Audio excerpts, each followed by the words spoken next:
வணக்கம். இன்றைய முக்கிய செய்திகள். தவேகா தலைவர் விஜய் அவர்கள் ஆளுநரை சந்தித்தார். மேலும் நாளை காலை 11 மணிக்கு தவேகா தலைவர் விஜய் அவர்கள் முதலமைச்சராக பதவியேற்க உள்ளார் என்றும், மேலும் இவ்விழாவில் 5000 பேர் வரை அனுமதிக்கப்படுவார்கள் என்றும் எதிர்பார்க்கப்படுவதாக தகவல் வெளியாகியுள்ளது. ஐசிசி வெளியிட்ட வருடாந்திர T20 அணிகள் தரவரிசையில் 275 புள்ளிகளுடன் இந்திய அணி முதலிடத்தை தக்கவைத்துள்ளது. ஊட்டியில் 2026ஆம் ஆண்டிற்கான கோடை விழா மே மாதம் தொடங்கி ஜூன் 1ஆம் தேதி வரை நடைபெற உள்ளதாக தகவல் வெளியாகியுள்ளது. IPL 2026ஆம் ஆண்டிற்கான பிளே ஆஃப் போட்டிக்கான அட்டவணை அறிவிக்கப்பட்டுள்ளது. சென்னை கோட்டத்தில் 20 புதிய வாகன நிறுத்துமிடங்கள் திறக்கப்பட்டுள்ளது. காங்கிரஸ் கட்சி விஜய் அவர்களின் தவேகாவுடன் கூட்டணி அமைப்பதாக காங்கிரஸ் கட்சி அறிவிப்பை வெளியிட்டுள்ளது. இதனை அடுத்து சத்தியமூர்த்தி பவனில் காங்கிரஸ் கட்சியினர் பட்டாசு வெடித்து கொண்டாடினர்.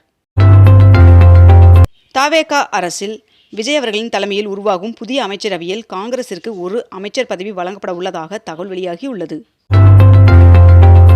பரபரப்பான அரசியல் சூழலில் திமுக தலைவர் மு.க. ஸ்டாலின் அவர்களுடன் நடிகர் ரஜினிகாந்த் அவர்கள் சந்தித்து பேசினார்.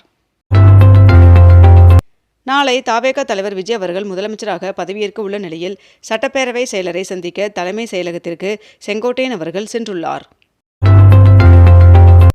மேற்கு வங்க தேர்தல் முடிவுகள் மக்கள் தீர்ப்பல்ல, அது ஒரு சதி என்று கூறியுள்ள மம்தா பானர்ஜி அவர்கள் முதல்வர் பதவியை தான் ராஜினாமா செய்ய போவதில்லை என்று தெரிவித்துள்ளார். மு.க. ஸ்டாலின் அவர்களுடன் நேற்று இருந்தோம், இன்றும் இருக்கிறோம், நாளையும் இருப்போம் என்று இந்திய யூனியன் முஸ்லீம் லீக் தலைவர் காதர் அவர்கள் தெரிவித்துள்ளார். 12ஆம் வகுப்பு பொதுத் தேர்வு முடிவுகள் வெளியிட மாநில அரசின் அனுமதி தேவை என்பதால் தேர்வு முடிவுகள் வெளியாவதில் தாமதம் ஏற்படும் என்று தேர்வுத்துறை அதிகாரிகள் தகவல் தெரிவித்துள்ளனர்.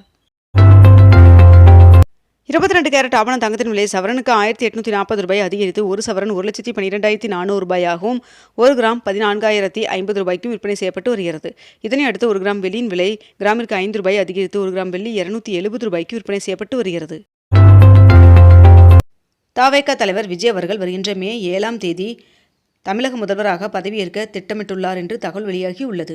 மேலும் பதவியேற்பு விழா நேரு உள் விளையாட்டு அரங்கில் நடத்த முடிவு செய்யப்பட்டுள்ளதாகவும் தகவல் வெளியாகியுள்ளது. தமிழக வெற்றிக் கழக தலைவர் விஜய் அவர்கள் ஆட்சி அமைக்க அனைத்து கட்சிகளும் நிபந்தனையின்றி ஆதரவு அளிக்க வேண்டும் என்று தமிழக பாஜக அழைப்பு விடுத்துள்ளது என்று தகவல் வெளியாகியுள்ளது. தவேகா தலைவர் விஜய் அவர்கள் திருச்சி கிழக்கு தொகுதியை ராஜினாமா செய்யும் பட்சத்தில் திமுக தலைவர் ஸ்டாலின் அவர்கள் போட்டியிட உள்ளதாக தகவல் வெளியாகியுள்ளது. மே மற்றும் ஜூன் மாதங்களில் இந்தியாவில் கடும் வெப்ப அலை வீசக்கூடும் என்று IMD எச்சரிக்கை விடுத்துள்ளது. தமிழகத்தில் இன்று நீலகிரி, கோவை மாவட்டத்தின் மலைப்பகுதிகள், தேனி, தென்காசி, திருநெல்வேலி மற்றும் கன்னியாகுமரி ஆகிய மாவட்டங்களில் ஒரு சில இடங்களில் கனமழை பெய்ய வாய்ப்புள்ளதாக வானிலை மையம் தகவல் தெரிவித்துள்ளது. தமிழ்நாட்டில் ஆட்சி அமைப்பது தொடர்பாக காங்கிரசிடம் ஆதரவு கோரினார் தவேகா தலைவர் விஜய் அவர்கள் என்று KC வேணுகோபால் அவர்கள் தெரிவித்துள்ளார். தேர்தலில் வெற்றி பெற்றதற்கு வாழ்த்து தெரிவித்த பிரதமர் நரேந்திர மோடி அவர்கள் மற்றும் ராகுல் காந்தி அவர்களுக்கு தவேகா தலைவர் விஜய் அவர்கள் நன்றி தெரிவித்துள்ளார். கோடை விடுமுறை மற்றும் வார இறுதி நாட்களை முன்னிட்டு சிறப்பு பேருந்துகள் இயக்கப்பட உள்ளதாக தெரிவிக்கப்பட்டுள்ளது. ஊட்டியில் மலர் கண்காட்சி நெருங்கிய நிலையில் ஊட்டி தாவரவியல் பூங்காவை தயார் செய்யும் பணிகள் தீவிரமாக நடைபெற்று வருகிறது. அசாமில் நடந்த தேர்தலில் வெற்றி பெற்றுள்ள பாஜக கட்சி 3வது முறையாக ஆட்சி அமைக்கிறது. தமிழகத்தில் புதிதாக அரசு பொறுப்பேற்க உள்ள நிலையில் தலைமை செயலாளர் மற்றும் DGP ஆகியோர் அதிகாரிகளுடன் ஆலோசனை நடத்தினர். தவேகா 108 இடங்களை வென்றுள்ள நிலையில் இன்னும் 5 நாட்கள் கழித்து தேர்தல் நடந்திருந்தால் 150 இடங்களை வென்றிருப்போம் என்று தவேகா நிர்வாகி நாஞ்சில் சம்பத் அவர்கள் தெரிவித்துள்ளார். பிரபல தயாரிப்பாளரும் நடிகர் ஜீவா அவர்களின் தந்தையுமான RP சௌத்ரி அவர்கள் காலமானார். உச்சநீதிமன்ற நீதிபதிகளின் எண்ணிக்கையை 38ஆக உயர்த்தும் பரிந்துரைக்கு ஒன்றிய அரசு ஒப்புதல் வழங்கியுள்ளது. தமிழக வெற்றிக் கழகத்தின் சட்டமன்ற குழு தலைவராக கட்சியின் தலைவர் விஜய் அவர்கள் ஒருமனதாக தேர்வு செய்யப்பட்டுள்ளார். தேர்தலில் வெற்றி பெற்ற அனைவரும் சென்னைக்கு வர வேண்டும் என்று அதிமுக கட்சியின் பொதுச் செயலாளர் எடப்பாடி பழனிசாமி அவர்கள் அழைப்பு விடுத்துள்ளார்.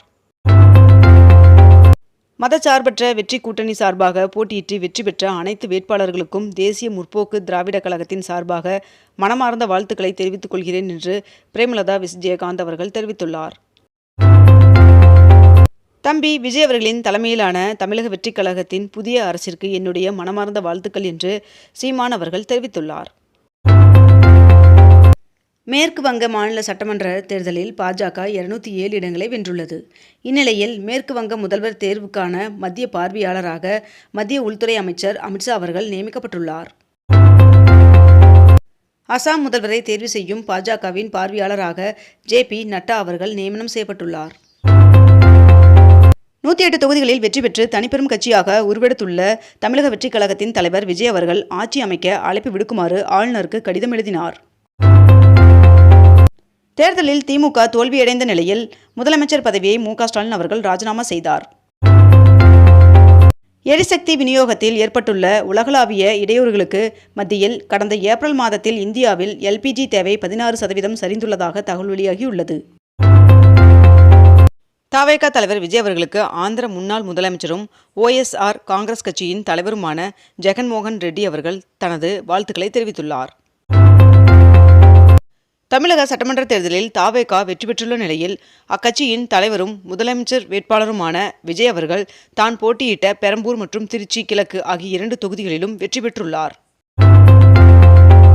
தவேக வெற்றியை கரூரில் உயிரிழந்த தங்கள் குடும்பத்தின் 41 பேருக்கு சமர்ப்பிப்பதாக அக்கட்சியின் மாநில துணை பொதுச் செயலாளர் ஆதவ் அர்ஜுனா அவர்கள் தெரிவித்துள்ளார்.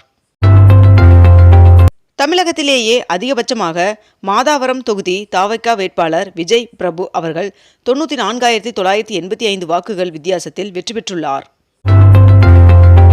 கேரளத்தில் காங்கிரஸ் கூட்டணி ஆட்சியை பிடித்ததை அடுத்து முதலமைச்சர் பதவியை பினராயி விஜயன் அவர்கள் ராஜினாமா செய்தார். இதுவரை மக்களுக்காக சிறப்பான ஆளும் கட்சியாக செயல்பட்ட திமுக இனி சிறப்பான எதிர்க்கட்சியாக செயல்படும் என்று திமுக தலைவரான MK ஸ்டாலின் அவர்கள் தெரிவித்துள்ளார்.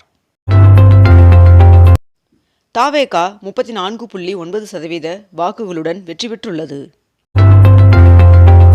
தவேக தலைவர் விஜய் அவர்களுக்கு தென்னிந்திய திரைத்துறையினரான சூர்யா, சிம்பு, மகேஷ் பாபு உள்ளிட்டோர் வாழ்த்து தெரிவித்துள்ளனர். மன்னராட்சி முடிவுக்கு வந்த நாள் இன்று என்று தவேக வெற்றி குறித்து ஆதவ் அர்ஜுனா அவர்கள் தெரிவித்துள்ளார். மக்களால் முதல்வராக தேர்ந்தெடுக்கப்பட்ட முதல்வருக்கு வாழ்த்துக்கள் என்று உதயநிதி ஸ்டாலின் அவர்கள் தெரிவித்துள்ளார். மேற்கு வங்கத்தில் பாஜக வெற்றி பெற்றுள்ளது. மேலும் கேரளாவில் காங்கிரஸ் கூட்டணி வெற்றி பெற்றுள்ளது. புதுச்சேரி தட்டாஞ்சாவடி தொகுதியில் புதுச்சேரி முதல்வர் ரங்கசாமி அவர்கள் 4,441 வாக்கு வித்தியாசத்தில் வெற்றி பெற்றுள்ளார். இத்துடன் இன்றைய தலைப்பு செய்திகள் நிறைவடைகின்றன. மேலும் இதுபோன்ற அண்மை தகவல்களை உடனுக்குடன் தெரிந்து கொள்ள அக்னிபூ சேனலை சப்ஸ்கிரைப் செய்து கொண்டு தொடர்ந்து இணைந்திருங்கள். நன்றி, வணக்கம்.